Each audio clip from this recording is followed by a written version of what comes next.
안녕하십니까.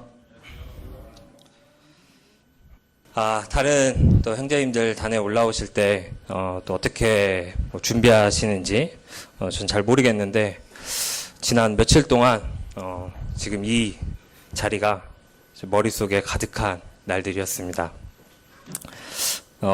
어떤 것을 교제해야 할까, 고민을 많이 했고, 이런 고민을 하면서 또 말씀을 이제 묵상을 하면서 또 최근에 묵상했던 말씀들도 다시 보고 교제 또 다른 성도님들과 교제 나눴던 부분들도 다시 보면서 교제 나눌 만한 주제들이 좀 무엇이 있을까, 어떤 것을 해야 할까 고민을 계속하게 되었습니다. 그때 들었던 생각이 이것부터 훈련이구나라는 생각을 많이 하게 되었습니다. 이때 참 많은 것들을 생각하게 하셨고 좀 많은 또 유익이 저한테 있었던 것 같습니다. 오늘은 갈라디아서 5장에서 말하는 그리스도인의 자유에 대해 함께 교제 나누기를 원합니다. 이 일독표에 맞춰서 이제 말씀 읽으시는 성도님들은 최근에 사도행전 또 바울의 서신서를 읽고 계실 것입니다. 갈라디아서를 얼마 전에 읽으셨을 것이라고 생각이 됩니다. 저도 얼마 전에 이제 자유함에 대해서 생각을 하고 이 갈라디아서를 묵상을 하면서 이 갈라디아 교회들에게 사도 바울은 무엇을 말하고 싶었는지, 무엇을 말하고 있는지 좀 다시 한번 묵상을 하게 되었습니다. 갈라디아서 5장 1절 제가 읽도록 하겠습니다. 그리스도께서 우리로 자유케 하려고 자유를 주셨으니 그러므로 굳세게 서서 다시는 종의 멍에를 매지 말라. 자유를 주셨다고 말씀을 하시고 다시는 종의 멍에를 매지 말라는 말을 왜 하셨을까? 이 부분이 왜 기록이 되어 있을까? 생각을 해보았고 이 부분을 좀 더 이해하기 위해서는 당시 이 갈라디아 지역 교회들은 어떠한 상황들이었는지 앞에 1장부터 4장까지 또 이 서신서의 앞부분은 또 어떤 내용이었는지 그리고 또 사도행전을 보면서 사도 바울이 이렇게 편지를 쓰게 된 그런 과정을 먼저 짧게 잠시 보도록 하겠습니다. 갈라디아서 1장 2절에는 함께 있는 모든 형제로 더불어 갈라디아 여러 교회들에게 라고 표현이 되어 있습니다. 사도 바울은 갈라디아 여러 교회들에게 이 편지를 썼습니다. 바울과 바나바가 이제 전도 여행을 하는데 이때 이 갈라디아 지역을 가서 복음을 전하는 것을 사도행전 13장 또 14장을 통해서 확인을 할 수가 있습니다. 갈라디아는 어떠한 도시의 이름이 아니라 한 지역 이름인데 이 지역에 있는 또 여러 도시들 비시디아, 안디오, 루스드라, 이고니움, 더베에서 이제 복음을 전하는 것을 저희는 또 사도행전을 통해서 볼 수가 있습니다. 사도행전 13장에 주를 섬겨 금식할 때에 성령이 가라사대 내가 불러 시키는 일을 위하여 바나바와 사울을 따로 세우라 하시니 이에 금식하며 기도하고 두 사람에게 안수하여 보내니라. 이 시리아 안디옥에 있던 바나바와 사울을 성령님께서 따로 세워주셨습니다. 그리고 전도여행을 떠나도록 보내셨습니다. 4절에서 사도행전 13장 4절에서 두 사람이 성령의 보내심을 받아 실루기아에 내려가 거기서 배 타고 구브로에 가서 살라미에 이르러 하나님의 말씀을 유대인의 여러 회당에서 전할새 요한을 수종자로 두었더라. 안디옥에서 실루기아로 가서 배를 타고 또 구브루 살라미로 가서 하나님의 말씀을 전했다는 것을 저희는 말씀을 통해서 확인할 수가 있습니다. 그리고 6절에서는 온 섬 가운데로 지나서 바보에 이르러 바예수라 하는 유대인 거짓 선지자 박수를 만나니 그가 총독 서기오 바울과 함께 있으니 서기오 바울은 지혜 있는 사람이라 바나바와 사울을 불러 하나님 말씀을 듣고자 하더라. 그리고 바보로 가서 이 바예수와 총독 서기오 바울을 만나는데 서기오 바울은 하나님 말씀을 듣고 싶어 하였습니다. 이때 또 이 박수, 바예수는 총독 서기오 바울이 믿지 못하게 그렇게 힘쓰고 있었습니다. 그리고 9절에서 바울이라고 하는 사울이 성령이 충만하여 그를 주목하고 성령이 충만한 당시 사도 바울은 이를 알아차리고 이 바예수를 소경되게 하고 이 구도자 서기오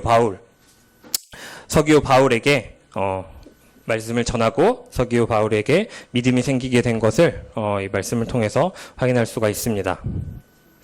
그리고 13절에서 바울과 및 동행하는 사람들이 바보에서 배 타고 밤빌리아에 있는 버가에 이르니 요한은 저희에게서 떠나 예루살렘으로 돌아가고 저희는 버가로부터 지나 비시디아 안디옥에 이르러 안식일에 회당에 들어가 앉으니라. 바보에서 버가를 가고 또 비시디아 안디옥으로 가게 됩니다.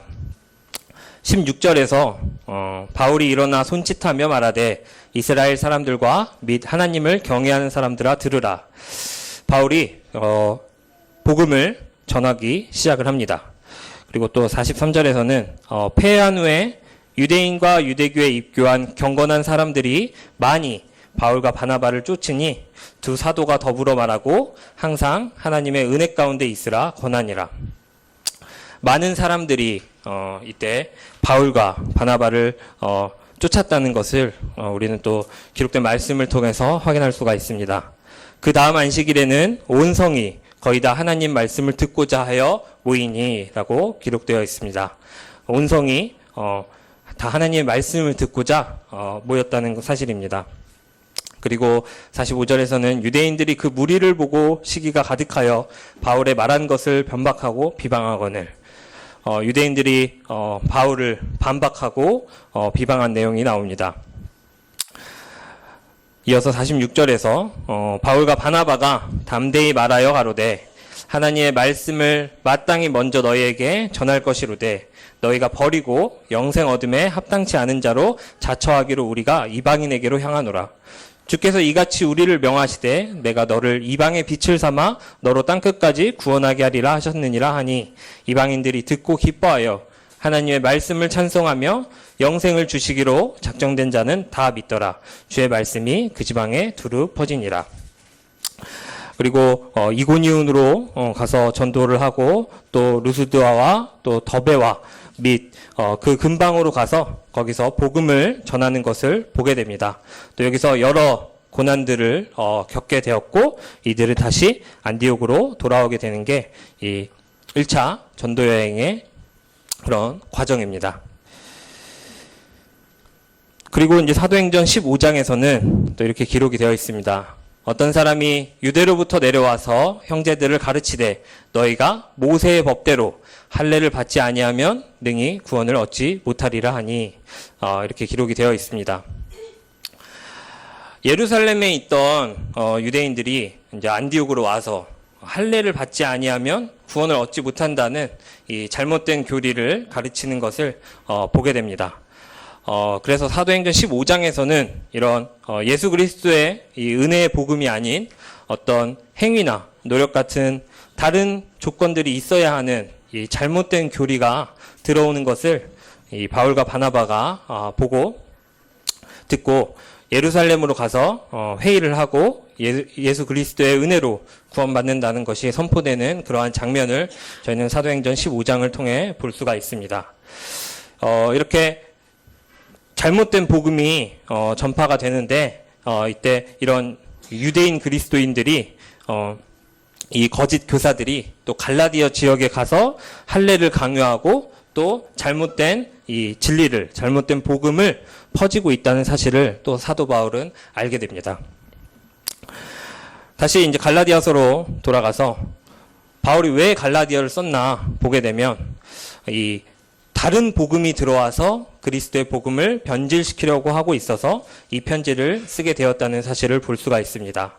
6절에서 그리스도의 은혜로 너희를 부르신 이를 이같이 속히 떠나 다른 복음 쫓는 것을 내가 이상히 여기노라. 다른 복음은 없나니 다만 어떤 사람들이 너희를 요란케 하여 그리스도의 복음을 변하려 함이라. 계속해서 갈라디아서를 읽어보면 이 편지를 쓰기 전부터 바울이 어떠한 마음이었을지 조금은 상상을 해볼 수가 있습니다.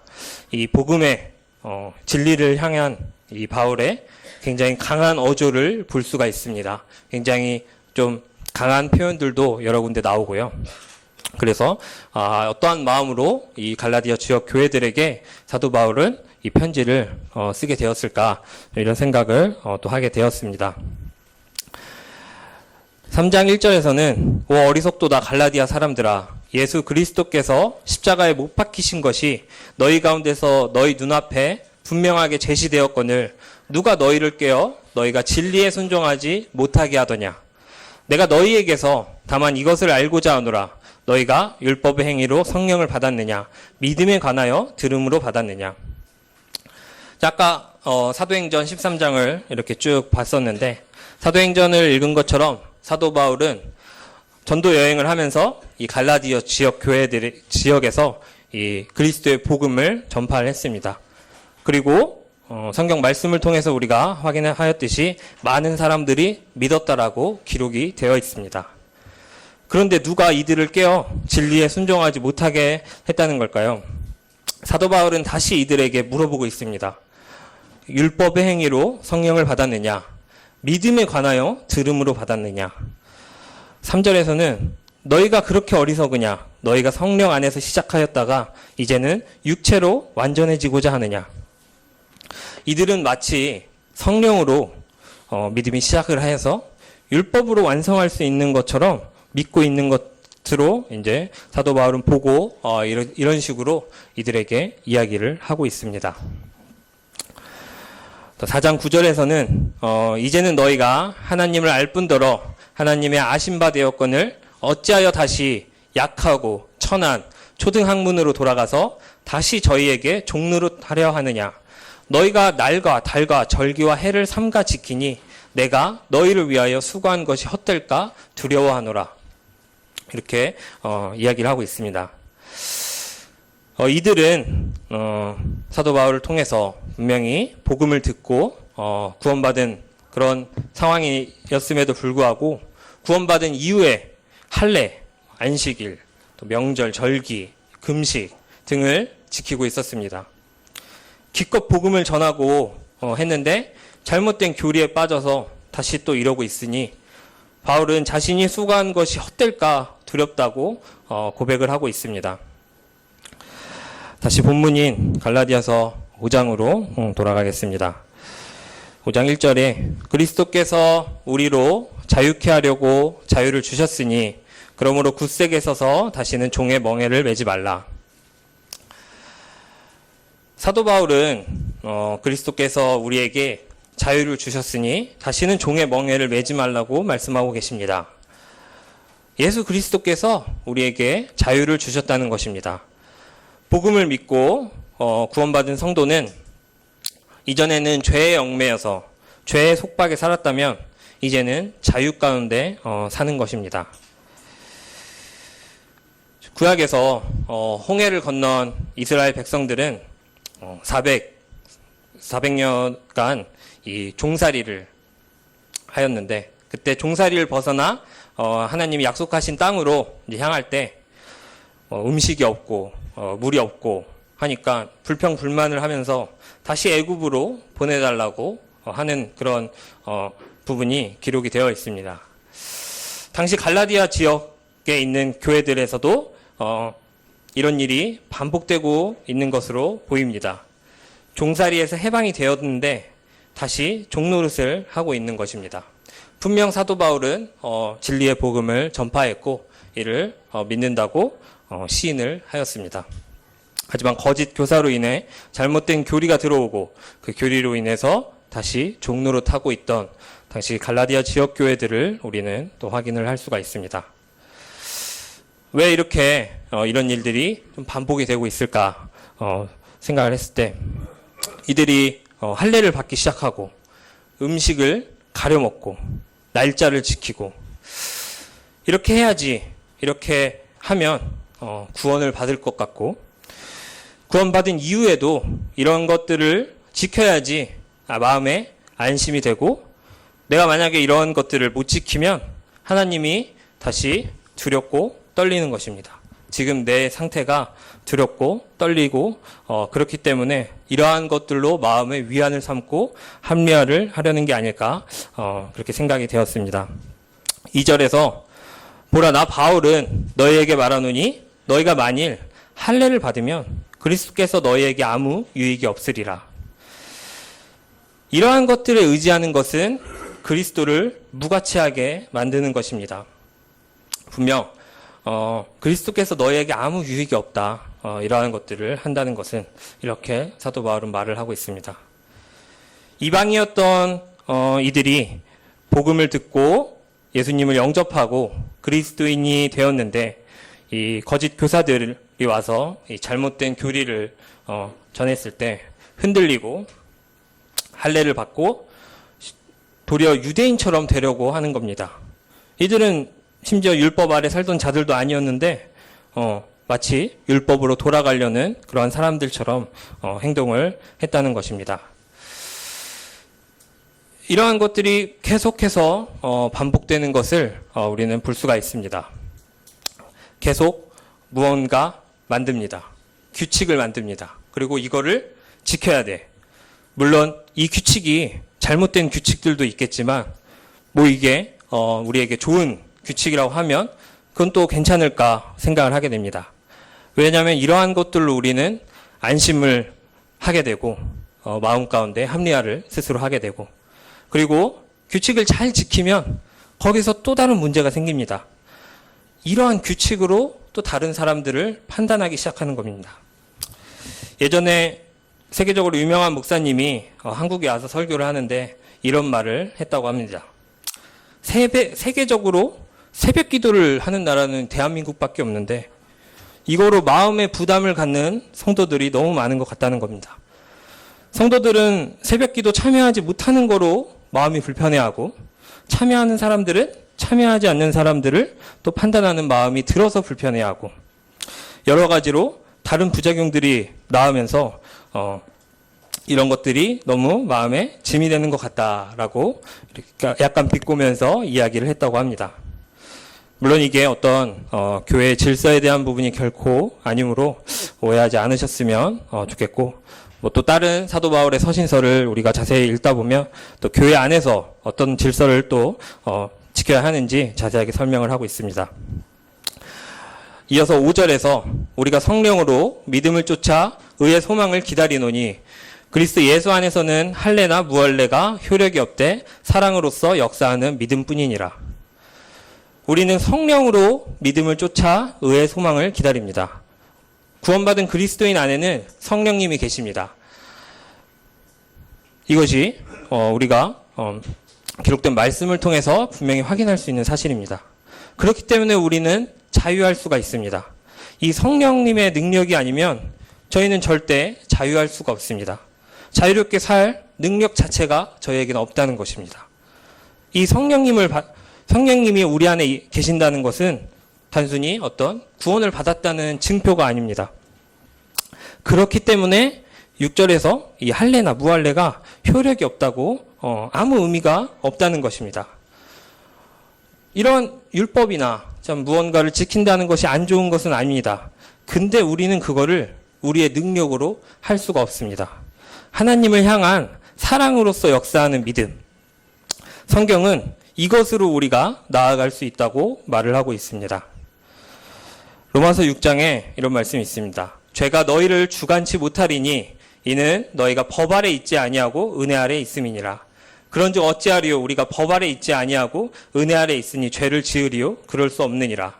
하나님께 감사하리로다. 너희가 본래 죄의 종이더니 너희에게 전하여 준 바 교훈의 본을 마음으로 순종하여 죄에게서 해방되어 의에게 종이 되었느니라. 우리가 자유롭게 되었을 때 우리가 죄를 또 짓게 되고 이로 인해 안절부절하지 못할 것 같아서 다시 또 율법으로 돌아가는 것은 하나님의 은혜를 하나님의 성령님의 능력을 우리는 믿지 못하는 그러한 모습일 것입니다.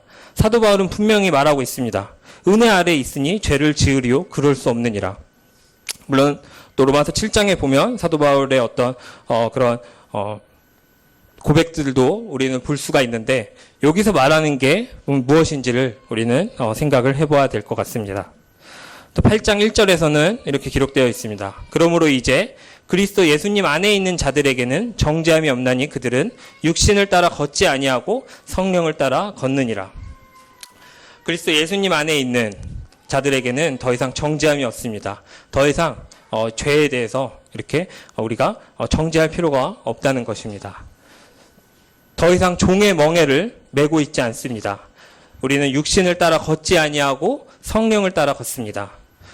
그렇다면 우리는 그 어떤 것에도 지배받지 않을 것입니다. 왜냐하면 우리는 성령을 따라 걷기 때문입니다.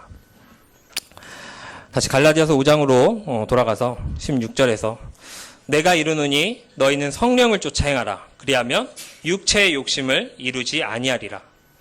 육체의 소욕은 성령을 거스리고 성령의 소욕은 육체를 거스리나니 이 둘이 서로 대적함으로 너희의 원하는 것을 하지 못하게 하려 함이니라.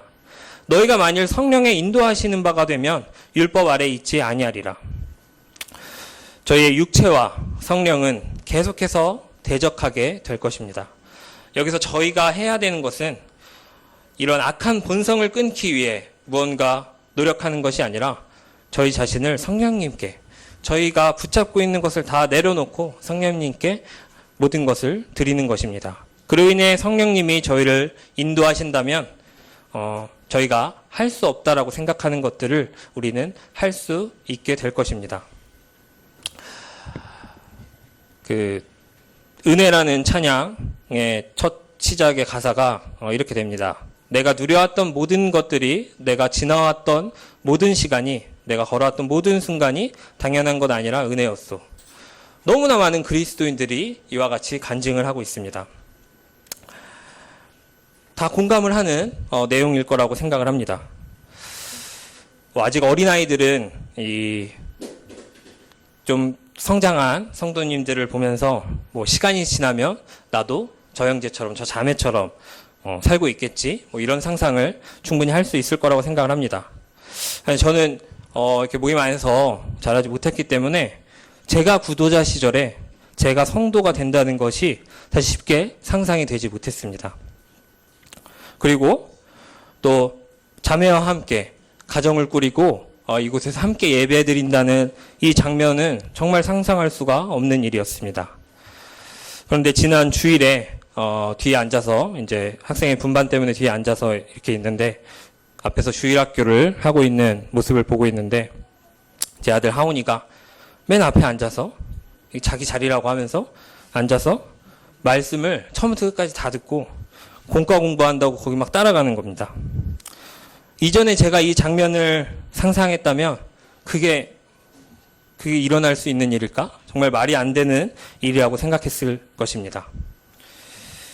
그러니까 믿는 그리스도인들이 내가 걸어왔던 모든 순간이 은혜였다고 간증할 수밖에 없는 것입니다. 우리의 능력으로 할 수가 없습니다. 각자, 성도님들 각자 개인적으로 간증하는 것들이 전부 다 내가 어떤 것을 열심히 해서 이룬 게 아니라고 말씀을 하실 것입니다. 모든 게 다 주님의 은혜이고 모든 게 다 주님의 능력이기 때문에 우리는 결코 다시는 종의 멍에를 매지 않아도 된다는 것입니다.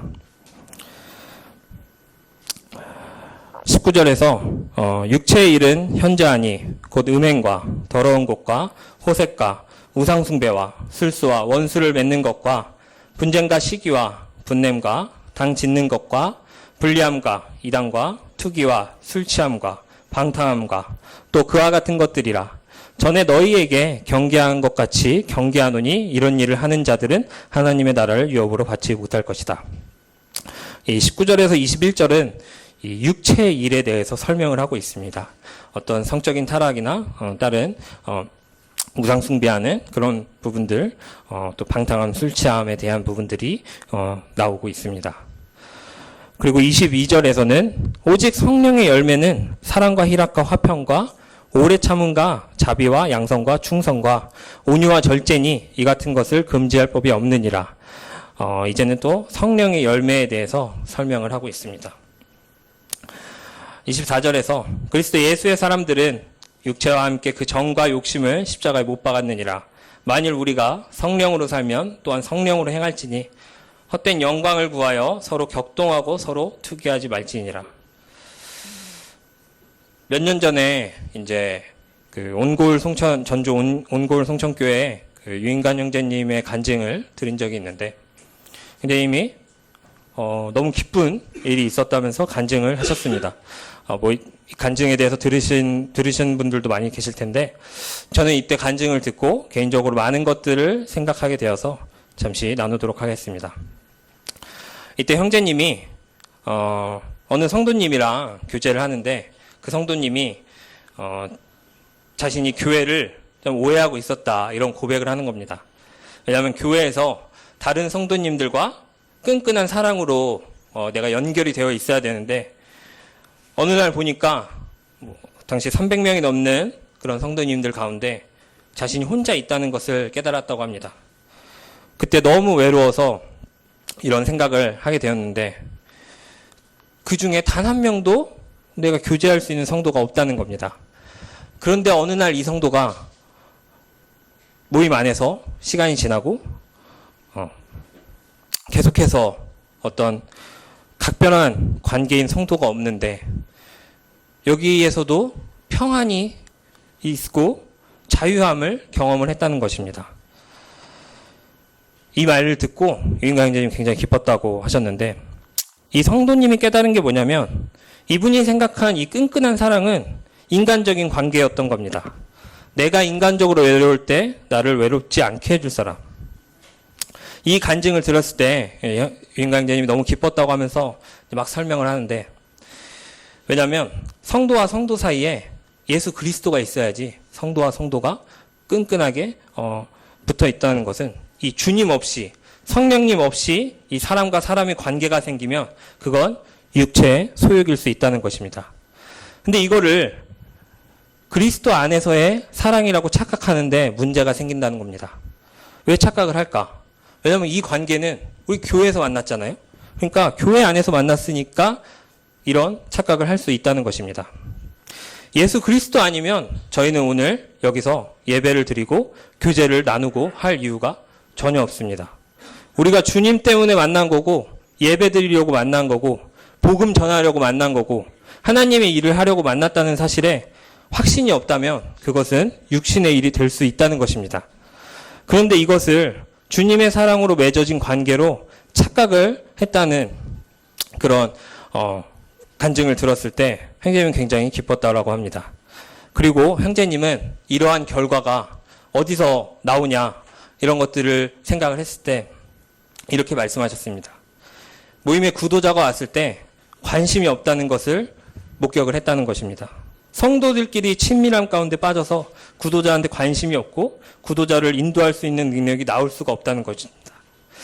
당시 저는 이 말씀을 들었을 때 정말 머리를 크게 맞았던 것 같고 좀 많은 생각을 하게 되었습니다.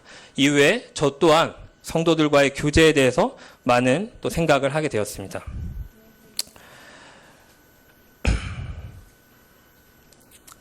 지난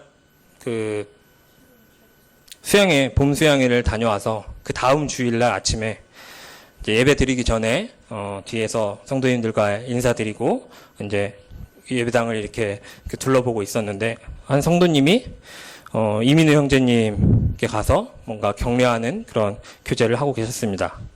저는 뒤에 있었기 때문에 어떤 말씀을 하셨는지 잘 모르겠지만 아마 민우 형제가 되고 예배당에 처음 드리는 예배라서 격려하고 인사하려고 했던 것 같습니다. 물론 이 성도님뿐만 아니라 많은 성도님들이 민우 형제를 축하해주고 그랬겠지만, 제가 저 뒤에서 봤을 때는 제가 그런 거에 있어서 많이 부족해서 그런지 몰라도 저는 뒤에서 보면서 이런 것이 바로 성령의 열매에서 나오는 사랑이 아닐까, 좀 이런 생각을 많이 하게 되었습니다. 누가 민우 좀 챙겨줘 해서 한 것도 아니고, 그 성도님이 분명 민우랑 엄청 가까운 사이가 아닐 거라고 생각을 하기 때문에, 저게 사랑에서 나오지 않으면 과연 저런 인사를, 저런 격려를 할 수 있을까, 이런 생각을 하게 되었습니다.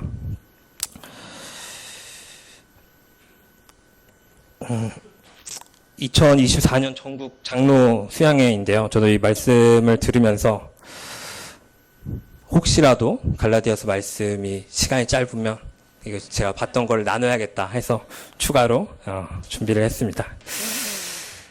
저출산 고령화 시대 목회 전략이라는 주제로 수양회를 하셨습니다. 뭐 이 장로 형제님들을 대상으로 어떻게 목회를 해야 되는지 말씀을 하신 거지만 뭐 사실 각 개인의 성도가 지금은 어느 시대에 살고 있고 우리는 성도로서 무엇을 준비해야 되는지 생각해 볼 수 있는 부분이라고 생각해서 짧게 나누도록 하겠습니다. 뭐 통계가 이렇게 초고령 사회를 진입한다고 합니다. 그리고 뭐 개신교의 통계이긴 하지만 계속해서 이 탈기독교 시대로 진입을 한다고 합니다. 그리고 형제님께서 말씀하신 게 어찌 비무장한 아이들을 전쟁터로 내보낼 수 있겠는가?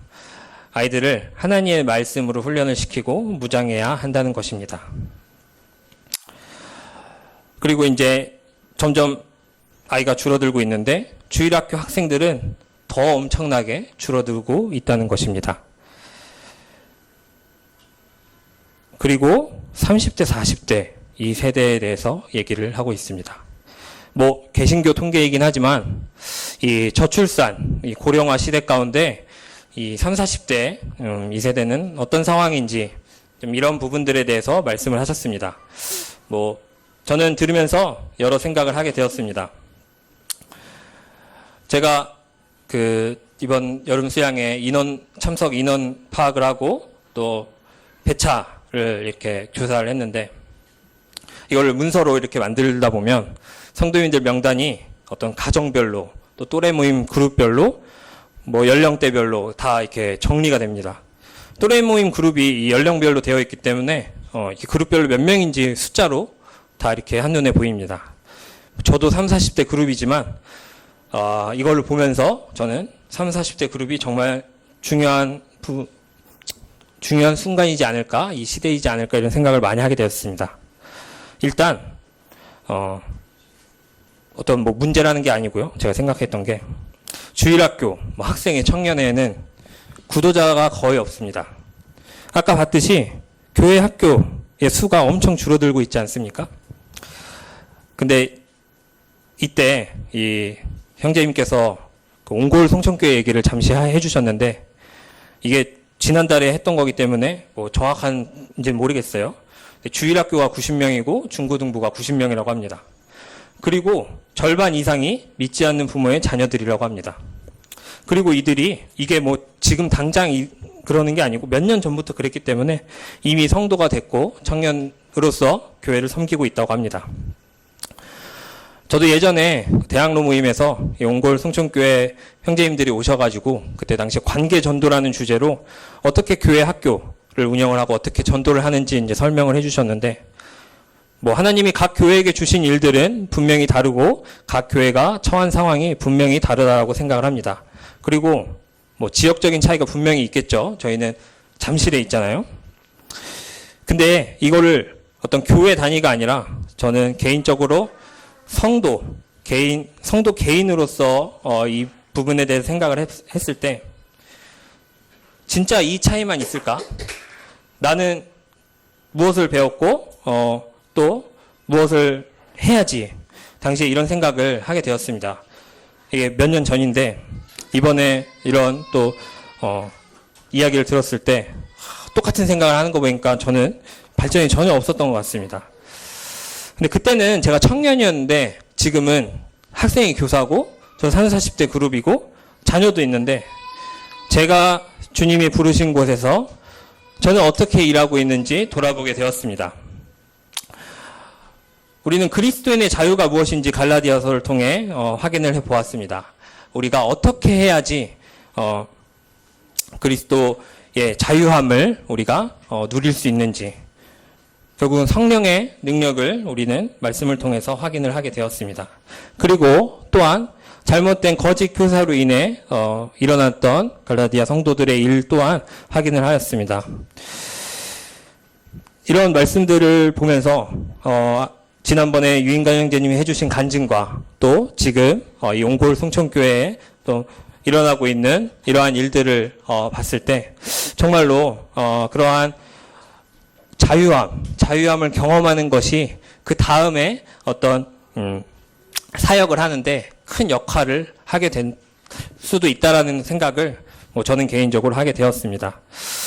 앞으로도 계속해서 주님 안에서 또 자유함 가운데 이 성령, 이거는 절대 방종을 해야 된다는 그런 의미가 아니잖아요.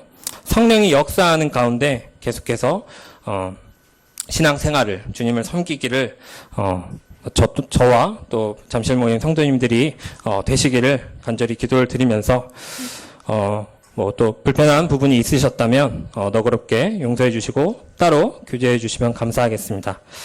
네, 귀한 시간 허락해 주신 주님과 성도님께 감사드리면서 말씀 마치도록 하겠습니다.